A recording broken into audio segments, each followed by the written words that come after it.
Today I'm going to show you my clean girl makeup routine and I bought a bunch of new products to try out, so let's go. First I'm going to prep my skin using a hydrating lightweight moisturizer. Then I'm going to prep my lips using a hydrating lip mask so it softens my lips. And the first product I'm trying out is this Dot and Key Illuminating Cream. I think it's a lovely product. It gives you a glow from within look, but I absolutely hate the strong smell that it has. Otherwise, it's a nice product. Then I'm going to do my eyebrows. I'm using this clear wax gel and I'm going to give it a feathered look to my eyebrows. It looks very natural and it's a chic, clean girl makeup move.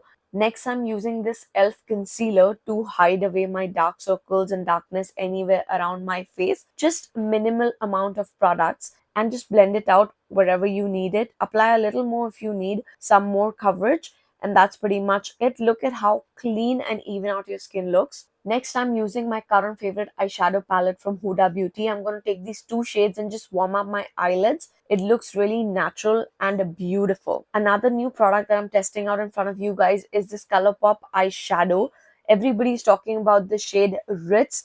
It looks really pretty and it gives you that amazing wet look. As soon as I applied it on my lids, it looked really wet and glossy. I really liked that. Next, I'm using my cream blush from Kiko. I have used this multiple times. It gives you an amazing blush from within look.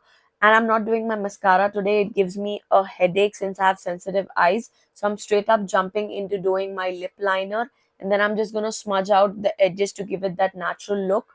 And I'm trying out this another new product from K Beauty. It's their lip crayon in the shade Gossip. And it's actually a really good match for the Indian skin tone. I really like this color. What do you guys think? So that was the look, guys. I hope you guys enjoyed this video and don't forget to subscribe to my channel